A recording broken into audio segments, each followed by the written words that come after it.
Pronto, queridos. Então, na continuidade aqui, ó, paramos do capítulo 2, verso 20, então, né? Falamos sobre aí, todo o capítulo 1 e o capítulo 2, né? Ou seja, essa preparação que nós entendemos aí que houve, né? De Neemias e toda a situação. E aí, por fim, aqui, do verso 11 ao 20, ele foi, observou, onde eu parei, que eu me lembro, né? No vídeo passado, é que Jesus ele falou algo que a gente pode aqui estar ligando. Ou seja, Jesus diz assim: olhai, orai e vigiai. Não é isso? Mais ou menos é a sequência, né? Orai, vigiai e orai. Olhai, observe, né? Vigie e ore. Então, olha que coisa interessante. Né? O princípio que Jesus ensina lá é o que a gente vê aqui em Neemias. Ele vai, observa toda, né, a demanda, a situação, o ambiente, não fala nada com ninguém, ou seja, vigia, né, está alerta, essa é a ideia de vigiar, está alerta, atento, né, e aí a oração, ou orar, o Anderson está vindo aqui também, o orar, né, já é esse terceiro passo, não é nem passo em si, é um conjunto, na verdade, né, eu nem coloco como passo, essas questões eu acho que não funciona assim, não, faça isso, depois isso, não, é um conjunto, né, de comportamentos que nós temos aí, que é necessário para ser prudente, amados. Prudência. Tá certo? Aquele texto que diz lá que os filhos das trevas são mais prudentes do que os filhos da luz, não precisa se cumprir na nossa vida. Tá? Jesus diz que isso acontece mesmo, mas não precisa acontecer na minha vida, né? Nem na vida de vocês. Ah, o amor de muitos esfriará nos últimos tempos. Ah, não precisa acontecer na minha vida. Se vai acontecer na vida dos outros, o que eu posso fazer? Não é porque Jesus disse que uma realidade aconteceria, mas não, negativamente, não precisa acontecer na minha vida. Jesus está alertando, então cabe a mim não entrar, me enquadrar, né, naquela situação lá. Então a gente precisa compreender isso aí. Mas vamos lá. Na conclusão, então, dessa primeira parte aqui, que é a preparação. Então, o trabalho de Deus é mais importante que qualquer outra coisa e sempre merece cuidadosa reflexão e planejamento, foi o que eu anotei aqui. Eu acho muito interessante isso. Sabe por quê, irmãos? Inclusive que eu estou comentando isso aqui, porque tem irmãos, tem muitas pessoas, principalmente no nosso grupo, né, de cristãos pentecostais, nós participamos, nós somos dessa ala, né, dessa vertente aí, os irmãos entendem que as coisas para Deus, quando a gente planeja, quando a gente calcula, quando a gente organiza, isso não é de Deus, né? Ah, isso é coisa humana, de Deus é assim, é um negócio, é na hora, né? Tem que ser, não, claro que não. Eu fico pensando assim, por que tudo que a gente tenta organizar não é de Deus e tudo bagunçado é de Deus? Que cabeça é essa, né? Eu não consigo compreender essas coisas. Eu sei que a gente planeja, a gente calcula, a gente pensa, reflete, compara, mas a gente entende que no final das contas é Deus que providencia, direciona e até Deus que muda uma coisa ou outra, né? Mas quando nós colocamos todo esse planejamento, tudo isso debaixo de oração, tudo isso apresentando a Deus, inclusive eu acredito que Deus vai corrigindo, né, algum planejamento nosso ao longo do planejamento, porque nós estamos apresentando diante de Deus. Nós estamos buscando a Deus. Deus não vai deixar a gente assim, deixa ele quebrar a cara para ele ver que eu faço esse treino do jeito que eu quero, maneira. Não, eu acredito que se nós estamos nos expondo, buscando a orientação de Deus, Deus vai nos guiando, né? Nos trazendo pensamentos, desejos, enfim, nos dando o norte. Pelo menos assim é o meu pensamento, tá? Vocês podem concordar como não, né? Talvez aí, de repente, vocês tenham um pensamento que seja até mais coerente, mais bíblico do que o meu. Só coloquei essa observação aqui. Aí, o que eu coloquei aqui como sendo uma provocação para nós é o seguinte: será que nós gastamos tempo em reflexão e oração antes de embarcarmos em nosso trabalho para Deus? Ou ele é feito na correria e na última hora? Inclusive para mim aqui, será que vamos aqui, vamos dar uma aula de qualquer jeito, vamos fazer, será que eu estou gastando tempo, né, antes de começar qualquer coisa, será que a gente se debruça em oração, será que a gente de fato está fazendo aquilo de uma maneira assim, organizada, empreendendo o esforço, né, porque aquilo que para nós é importante, irmão, a gente se dedica, não é um negócio feito assim, desculpe a palavra, nas coxas, e não entende nas coxas como sendo outra coisa, a não ser o que tem mesmo de sentido, tá? Vocês sabem do porquê dessa fala, não? Dessa frase? É feito nas coxas? Não? Havia, né, na antiguidade, na época da escravidão, os escravos, eles faziam aquelas telhas. Sabe aquelas telhas que até hoje é de barro, né? Aquelas redondinhas assim, que é um redondinho. Ela é comprida, só que ela é redondinha assim, sabe? Então, aquilo era feito, né, pelos escravos, só que a questão é quando faltava os moldes para fazer, eles não tinham os moldes, acabavam os moldes para fazer, só que tinha que fazer. Então eles moldavam na coxa.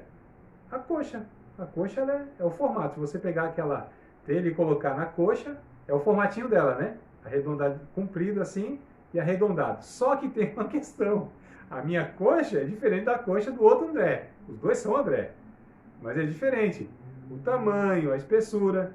Ou seja, quando ia encaixar uma na outra, no telhado, aí ficava diferente. Falei, isso aí foi feito nas coxas também, né? De qualquer maneira, tudo errado, desajustado. Essa é a ideia, tá, irmão? Porque de repente pode estar outra coisa na cabeça aí do imaginário popular. Aí, ó. Tá pensando que é só teologia que eu estudo? Então vamos lá. Tudo bem, irmãos? Então a gente precisa estar refletindo sobre isso. Quando a gente vai fazer alguma coisa relacionado a Deus, né? Será que a gente faz na correria de qualquer forma ou se a gente faz adequadamente como Neemias fez aqui? Tá bom? Então essa é a lição que eu tento extrair aqui desses dois capítulos, né? Falando de preparação. Cooperação. A gente vai falar do capítulo 3 agora. Cooperação. Deixa eu dar uma resumida aqui para a gente ter a condição de estar passando tudo para vocês aqui nessa aula. Cooperação, capítulo 3. Então abram aí, capítulo 3 de Neemias, tá? A gente vai ver aqui que à primeira vista parece, né, que é só uma lista, porque quando a gente lê o capítulo 3 é uma lista enorme de nomes, mas são várias pessoas que trabalham juntas nesse empreendimento. Então a gente observa isso aqui. E aí eu anotei aqui, coloquei alguns pontos do capítulo de número 3, né? Versículo 5 do capítulo 3, ó. E ao seu lado repararam os tecoitas, porém os seus nobres não meteram o seu pescoço ao serviço do seu senhor, né?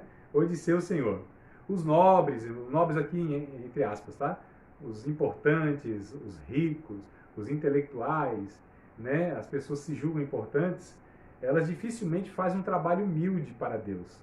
Então a gente percebe aqui, ó, nessa época não era diferente. Difícil você pegar uma pessoa, né, que ela se considera nobre e tal, muito rica, muito intelectual, muito importante, convida ela para fazer algumas coisas simples em relação a Deus. Geralmente essas pessoas não aparecem não, tá certo? Né? Versículo de número 12 aqui, ó, acho também interessante e destaquei esse versículo aqui no capítulo, ó. Verso 12.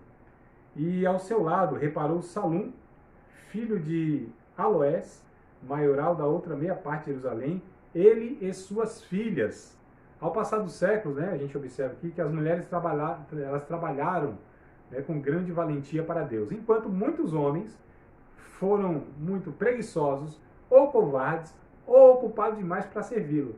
Então a gente percebe aqui as mulheres aparecendo aqui, ó, e ao longo da história a gente vê, né, desde esse tempo aqui, quando a gente vai lá para o Novo Testamento, em livro de Filipenses, carta de Paulo a Filipenses, capítulo de número 4, versículo de número 3, amados, só ler aqui para a gente também trazer essa base bíblica para essa afirmação. Então, Filipenses, capítulo de número 4, versículo de número 3, ó.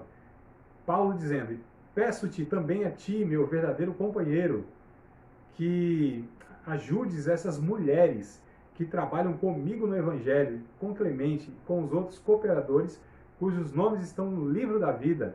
Olha só, essas mulheres que trabalharam. Alguns até pensam que Paulo está se relacionando a algumas diaconisas na igreja de Filipos, né? As mulheres trabalharam, que serviram. A palavra no original é diaconia mesmo. Então, as mulheres aqui a gente percebe, e irmãos, vou falar a verdade, viu? Tem um monte de homem preguiçoso que se não fosse a mulher, cada homem covarde que se não fosse a mulher, cada mulher que trabalha de fato e carrega homens nas costas, que se não fossem as mulheres, esses homens estavam perdidos. Não sei se vocês sabem, mas aproximadamente 75% da membresia das igrejas evangélicas são constituídas de mulheres. E essas mulheres trabalham infinitamente muito mais que muitos homens, obreiros, oficiais e trabalham nos bastidores, não são nem vistas, nem reconhecidas, nem recompensadas e nem mencionadas, não é? Então, olha só que coisa interessante de se observar. E a Bíblia ela vai mostrar e dar destaque para isso. Aliás, se teve alguém, irmãos, que valorizou o trabalho da mulher, que tirou a mulher daquela cultura machista que havia na época de Jesus, foi o próprio Jesus, valorizando essas mulheres, né? Então a Bíblia, ela corrige essa questão machista, essa questão opressora, essa questão desigual que os homens, né, pecadores com a mente pecaminosa, eles impõem toda a história sobre a vida das mulheres. Não é à toa, tá certo? Não é à toa que isso aconteceu, porque o próprio Satanás sabia, né, que Deus, quando o casal lá peca, quando o casal erra, Deus se volta para a mulher, a Eva lá no caso, e faz uma aliança com essa mulher, diz, do teu ventre nascerá um que pisará a cabeça da serpente. Satanás então disse, vou oprimir a mulher nas culturas, usar esses homens pecaminosos mesmo, para estar aí fazendo tudo isso aí com as mulheres, né? E aí vem o Evangelho e restaura essa questão que não há macho, não há fêmea, todos são um em Cristo Jesus, disse Paulo em Gálatas capítulo 3, verso de número 28. Mas bora voltar aqui ao Neemias. Só pensei que as irmãs iam falar aleluia, pelo menos. Eu estou aqui me esforçando. Meu Jesus amado, hein? Aí, eu pensei até que as varoas iam dar aquele cutucada santa. Aí Deus está falando, meu amor. Vamos lá. Versículo de número 27. Verso de número 27 do capítulo 3. Depois repararam os tecoitas outra porção de fronte da torre grande e alta e até ao muro de Ofel. Só lembrando, amados, esse capítulo 3 aqui, ele é uma lista de pessoas que estavam trabalhando junto com Neemias, pessoas que estavam cooperando mesmo, tá? Só para destacar isso aqui, não perder isso da memória aqui, do pensamento. Então, algumas pessoas fazem sua parte e ainda ficam felizes em fazer um pouco mais. Esses tecoitas, nós lemos aqui atrás, eles já tinham feito alguma coisa, só que eles fizeram ainda mais, inclusive. Lembra do que Jesus disse? Acho que foi Jesus que disse, né? Está lá no Novo Testamento. Foi Jesus mesmo. Disse o seguinte, que se o servo fizer somente aquilo que lhe for mandado fazer, pode se considerar um servo inútil, né? Porque só fez o que lhe foi dito para fazer. Então tem alguns irmãos que não, eu faço aqui o que a Bíblia diz. Não, vá para além disso. Jesus ensinou.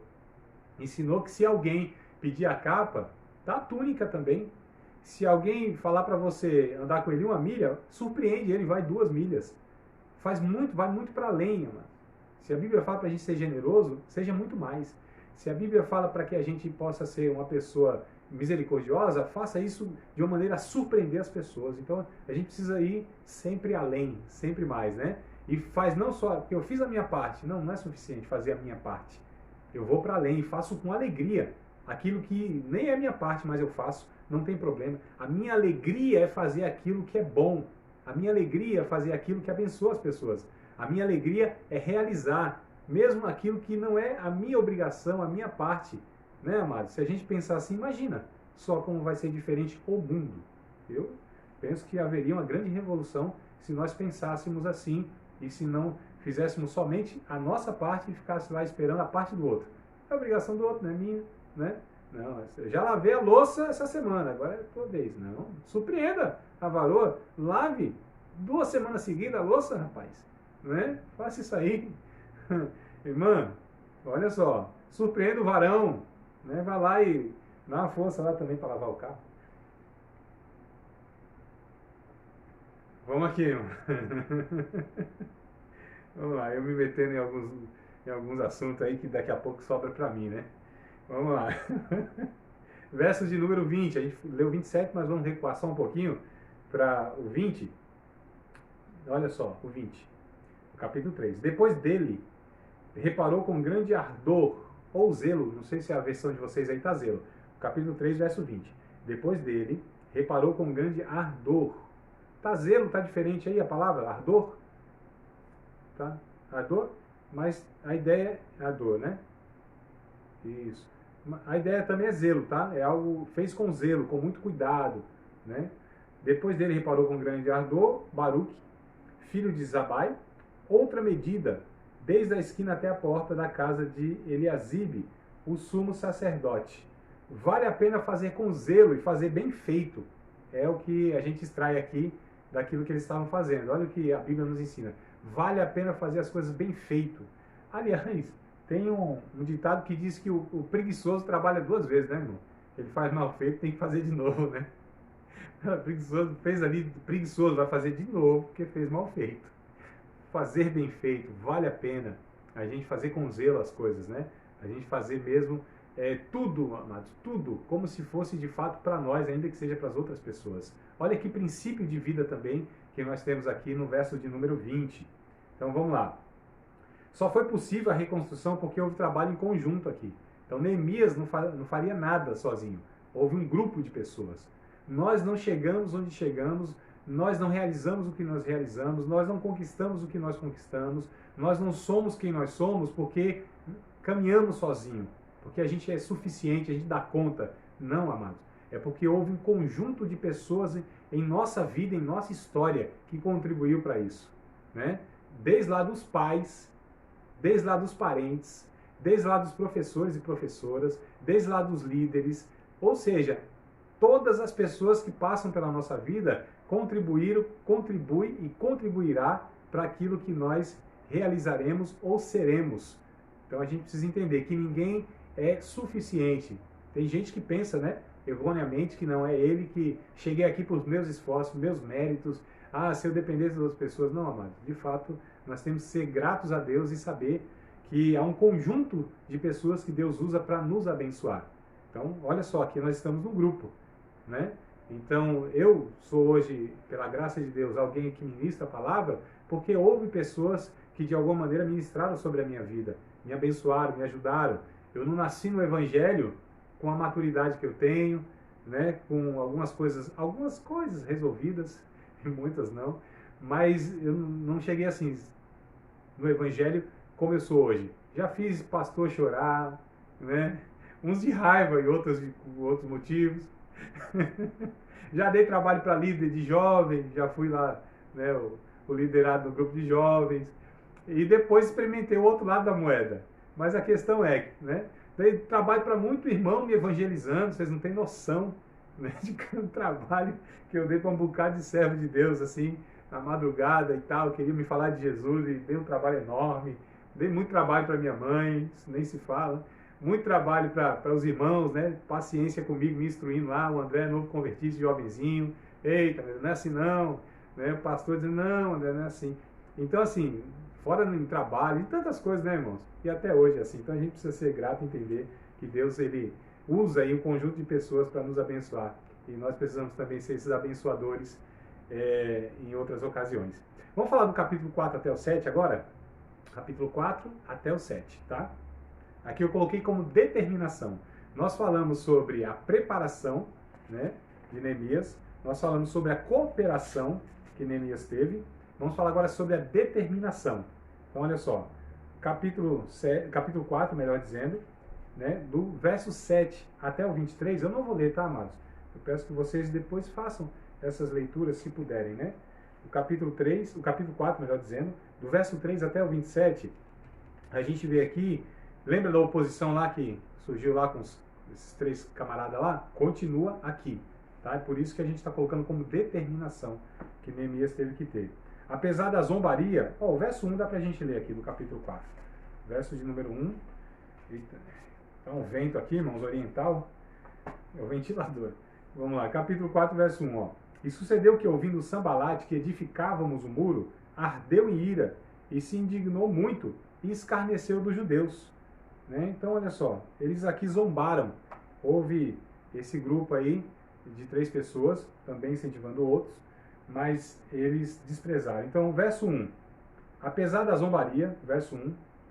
Apesar do desprezo, o verso 2 e o verso 3. Olha que coisa interessante.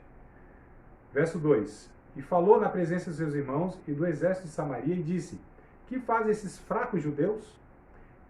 Permite-lhe-á a isso? Permite-se-lhe-ás. Ô, palavra que complica a vida do professor, né, meu? Olha, permite-se-lhes. Está assim na Bíblia de vocês? Jesus, amado, tá não? Tá, do André não. Isso aqui acaba com a vida do professor. Mostra que o professor não é eloquente. Diga aí, Ivan, me ajuda aí. Isso, bem melhor, mais fácil. Obrigado. Vamos lá. Sacrificarão, vão acabar num só dia, vivificarão dos montões do pó as pedras que foram queimadas, e estava com ele Tobias o Amonita, e disse, ainda que edifique, vindo a raposa, vão derrubar facilmente o muro de pedra. Então eles aqui desprezaram o que eles estavam fazendo. Então, apesar da zombaria, verso 1, do desprezo, verso 2 e 3, e dos ataques, aí sim, do verso 7 até o 23, né? Eles começaram então a atacar, eles começaram de fato a estar tentando parar aquela obra. Neemias foi determinado, ele não parou, irmãos. Apesar de tudo isso, depois a gente lê aqui todo o capítulo de número 4, a gente vê as oposições, a determinação que ele teve que ter aqui nessa empreitada. Uma pessoa determinada é uma pessoa perseverante, uma pessoa que não desiste diante dos obstáculos. Amados, nós precisamos ser essas pessoas que não desanimem, né, no decorrer da nossa caminhada. Teve um pastor que ele disse um dia assim para mim, André, o sangue pode estar no meio da canela, eu não desanimo. E é mesmo, esse cabra que eu ouvi disso, ele é assim mesmo, animado, né, apesar das lutas.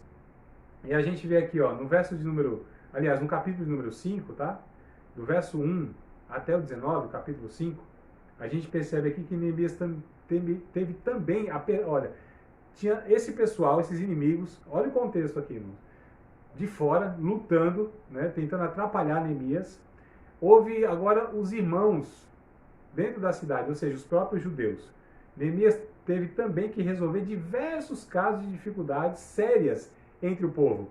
Havia os ricos oprimindo os pobres murmurando e reclamando porque os ricos oprimiam eles e eles não tinham condições de reconstruir a vida deles. Então Neemias teve que administrar todos esses conflitos, amados.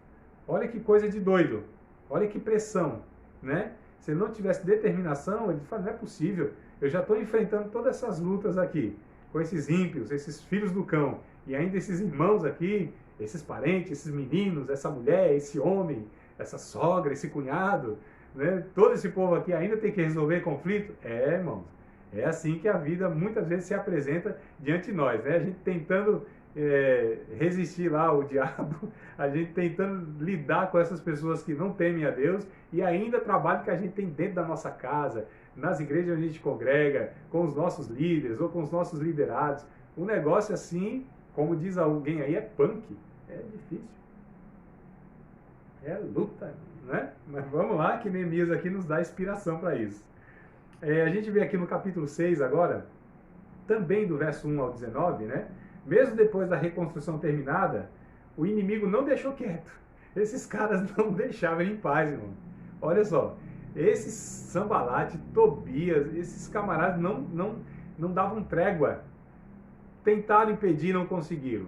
Tentaram de todas as formas atrapalhar, não conseguiram. Mesmo depois de ter reconstruído os muros, eles continuaram ainda de outras maneiras, tentando fazer o Neemias desistir daquela empreitada toda. Irmãos, aqui fica a lição para nós. O diabo, se tem uma virtude que ele tem, e ele tem uma virtude, o diabo, não sei se tem outras, mas uma ele tem. Ele é perseverante. Ele não desiste nunca. O inimigo das nossas almas não desiste nunca. Tá certo? A gente precisa sempre lembrar disso, amados. Sempre. Então esses caras aqui, mesmo da reconstrução lá tá feito. Vamos relaxar. Não tem coisa nenhuma de descanso não. Eles não desistiam de jeito nenhum. O nosso inimigo não desiste nunca, eu anotei aqui, Por isso devemos perseverar até o fim. Lucas capítulo de número 21, verso 19, Jesus ensina isso. Lucas 21 e 19. Jesus diz assim, na vossa perseverança, vocês vão possuir a alma de vocês. Olha só, depende da versão da tradução, está na vossa paciência, tá? Mas a ideia aqui é uma paciência que resiste, né? Uma paciência que enfrenta. É perseverança mesmo, aí a melhor tradução é perseverança. Na vossa perseverança, possuir as vossas almas. O 1 Pedro, capítulo de número 5, primeira carta de Pedro, capítulo de número 5, versículo de número 8 e versículo de número 9, olha também que lição que Pedro nos deixou aqui em relação a isso que a gente está estudando sobre a determinação e a perseverança. 1 Pedro 5, 8 e 9. Porque muitos de nós, em algumas épocas da nossa vida, irmãos, a gente fala, não é possível, eu estou desistindo, eu jogo a toalha, eu não aguento mais, eu não tenho mais força, eu não estou mais disposto, eu não vou mais. Então, vira e mexe.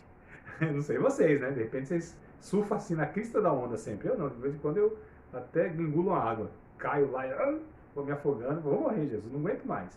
Mas tem uns irmãos que é só vento em popa, né? Só vitória, como diz, só vitória. E aí, André, só vitória? Fala, fora as lutas, não, tudo bem.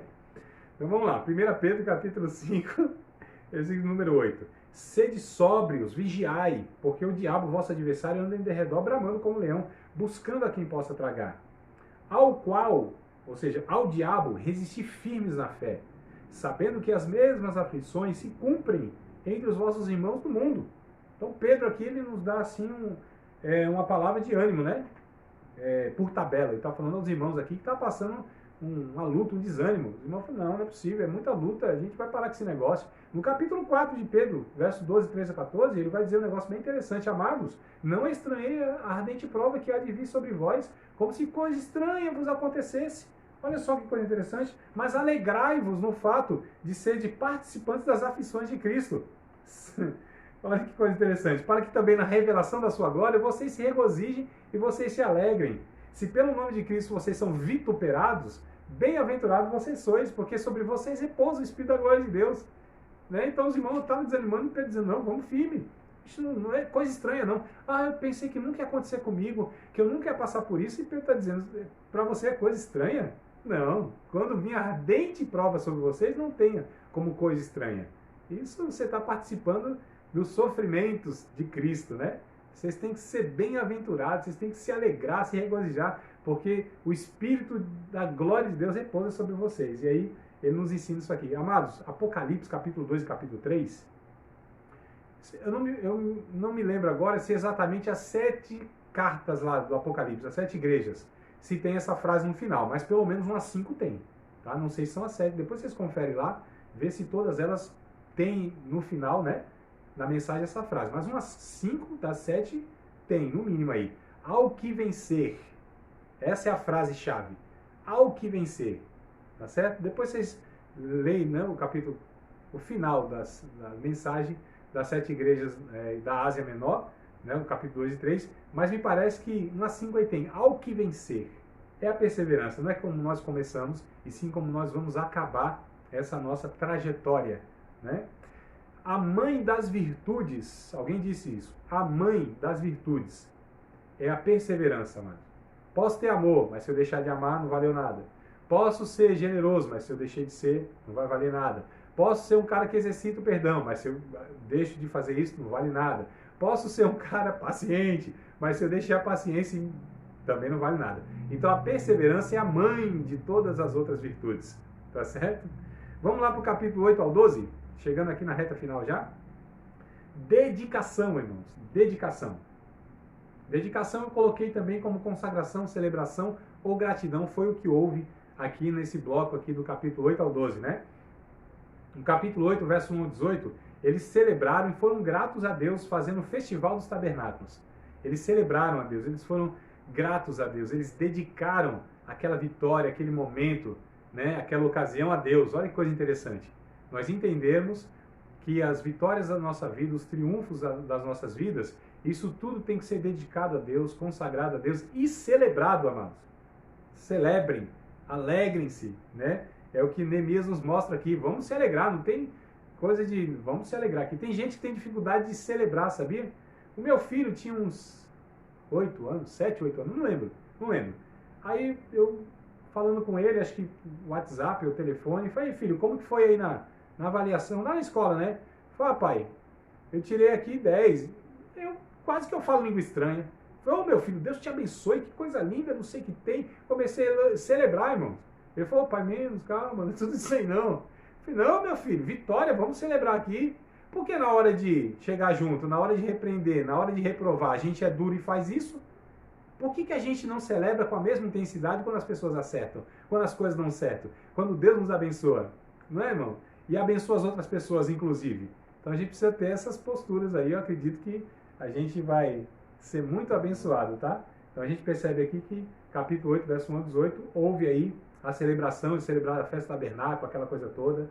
No capítulo 9, verso 1 ao 15, eles leram a palavra de Deus e a sua fidelidade na história. Né? Vocês estão comparando, a gente falou também em alguma questão dessa aí na aula passada, né? Na outra avaliação, no outro estudo, outra forma de estudar.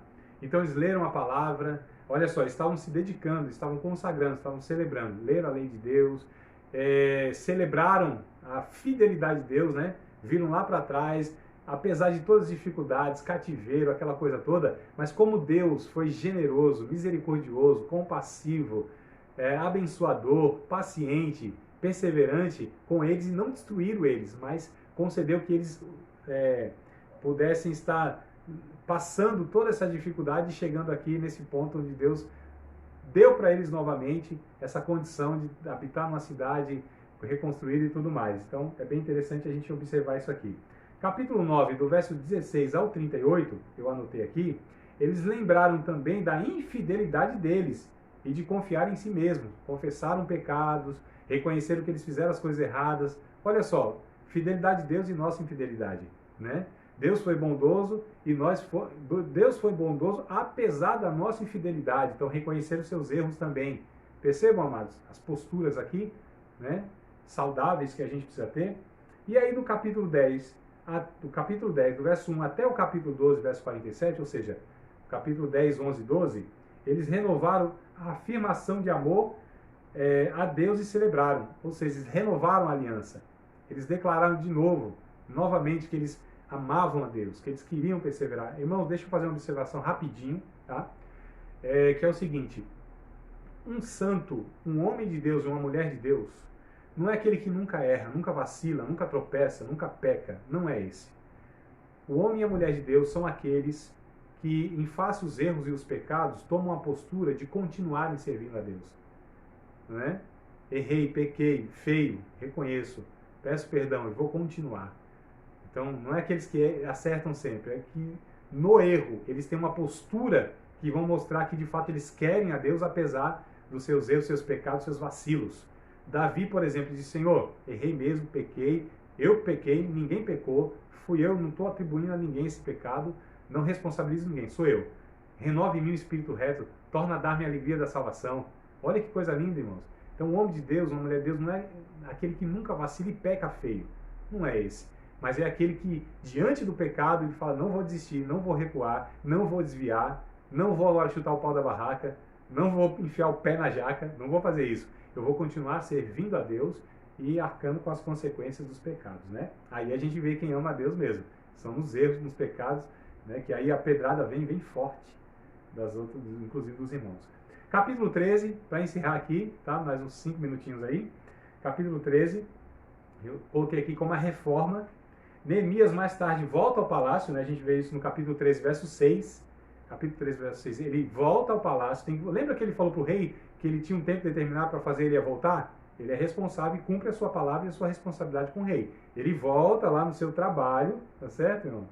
Ele volta lá, né, para o palácio, mas ele retorna depois de um tempo, agora não como um reconstrutor, mas como um reformador, porque ele percebeu lá e ele ouviu, né, que os irmãos lá, depois da saída dele, os irmãos estavam fazendo algumas coisas erradas. Não tem descanso nenhum. Só que ele não volta agora para reconstruir, ele volta agora com cajado, ele volta agora com a correção, ele volta agora duro, né, para repreender aqueles irmãos lá. O que eles tinham feito? A gente vê no capítulo 13, verso 4 ao 8, o que tinha acontecido lá. O templo tinha ficado atravancado com os bens de um homem pagão. O cidadão lá, que eu esqueci o nome dele, mas está no texto aí do verso 4 a 8, depois vocês leem, ele tinha favorecido um cara rico que reconstruísse uma recâmara dentro do templo para beneficiar e guardar as coisas dele. Olha a corrupção aqui, irmão, beneficiando um camarada rico lá, nenhuma novidade, né? Algumas pessoas dão privilégio a outras pessoas só pelo fato delas de terem um interesse envolvido. Aí ele ficou injuriado. Ele volta, né, aí desfaz tudo, pega os móveis do homem, joga fora e tal. Fala, não, aqui não é lugar de fazer isso. Então ele volta para fazer toda essa reforma, para manter aquela pureza, né? Olha só, que também não há descuido em momento algum de Neemias, né? Como não há na nossa vida, irmão. Fica a lição aqui. O resumo que eu fiz de todo o livro de Neemias, que eu anotei aqui, queria que vocês escutassem, né? Se puder anotar depois, até ouçam o vídeo, vocês vão anotando aqui se achar interessante esse resumo. O livro de Neemias insiste conosco para fazermos o trabalho de Deus por completo, né? Alegremente, ao lado dos outros irmãos, sermos fortes e resolutos, né? Determinados. Quando a oposição, entregarmos em obediência e amorosa e conservarmos nossas vidas limpas para que Deus nos use com honra. Esse é o resumo que eu fiz aqui do livro de Neemias e espero que essas lições, né, e a nossa oração, inclusive, mesmo que a gente não faça aqui, mas eu recomendo que vocês, antes de deixarem aí o local de estudo, né, os casais principalmente, aí orem juntos e orem, amados, para que Deus aplique pelo seu Espírito isso que nós estamos estudando aqui, a nossa vida, na nossa vida, em momentos necessários da nossa vida, para que essa aula não fique somente na mente, mas que ela desça no coração e resulte num comportamento, para que o Espírito Santo aplique isso na nossa vida. Que eu acredito que essas lições, elas são preciosas para a vida. E nós seremos muito mais abençoados por Deus se absorvermos e praticarmos isso. Nós sabemos que se Deus não fizer isso pelo seu Espírito, a gente não consegue pelo nosso esforço, né? Que a gente é muito limitado, como humano, a gente vai contra tudo isso aqui. A gente não quer perseverar na obediência, a gente muitas vezes prefere o pecado, as coisas ruins, né? Negociar, a gente às vezes prefere deixar as coisas de lado. Então, como está acabando aqui a aula, façam isso aí, tá bom? Recomendo, vou fazer isso aqui, quando cair aqui, já a qualquer momento vai cair, mas para que a gente ore e peça para que Deus possa nos abençoar com esses ensinos que se tornem realidade na nossa vida. Tudo bem, amados? Deus abençoe vocês, excelente noite. Em nome de Jesus, se Deus quiser, a gente se encontra na próxima quarta-feira. Tá bom? Você acabou de participar de mais uma aula de um dos nossos cursos, Seminário de Teologia, Vida Cristã, Palavra da Vida. Espero que tenha te abençoado, não só alargado o seu conhecimento teológico, mas que tenha também atingido o teu coração para que você possa, a cada dia mais, reproduzir a vida de Deus nas suas relações cotidianas. Se você ainda não é aluno oficial de um dos nossos cursos, se inscreva aqui no contato que vai aparecer do WhatsApp. Também nos siga nas redes sociais, se inscreva no nosso canal, compartilhe à vontade e Deus te abençoe.